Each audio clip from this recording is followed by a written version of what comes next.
నేను డ్రైవర్ని.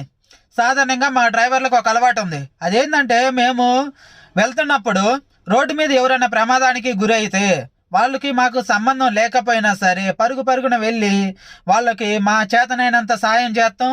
వాళ్ళ మంచి కోరుకుంటాం.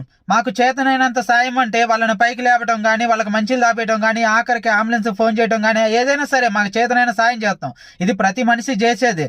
కానీ డ్రైవర్లుగా మేము రోడ్ల మీద ఎక్కువ తిరుగుతాం కాబట్టి, ఎక్కువ చూస్తాం కాబట్టి ఇలాంటి సహాయాలు చేస్తాం. మరి అలాంటప్పుడు మేము పుట్టి పెరిగిన రాష్ట్రం మా ఆంధ్రప్రదేశ్ ఇప్పుడు పడిపోయే పరిస్థితిలో ఉంది. ప్రతి అడ్డమైన నా కొడుకు వచ్చి మంచితనం అనే పేరుతో వచ్చి దోచుకు తింటున్నారు. చేతగాని అలివిగాని హామీలు ఇచ్చి పేద ప్రజలను మోసం చేస్తూ దోచుకు తింటున్నారు. అలాంటప్పుడు చూస్తూ ఎలా ఊరుకుంటాం? మీరు అనొచ్చు, నువ్వు డ్రైవర్ గాడివి, నువ్వేం చేయగలవని. నేను డ్రైవర్ని ఏం చేయలేకపోవచ్చు, కానీ 5 కోట్ల మంది ప్రజలలో ఒక్కడికన్నా ఆలోచన కలుగు చేయగలుగుతా కదా. దానికోసమే మాట్లాడటం అనేది మొదలుపెట్టిన.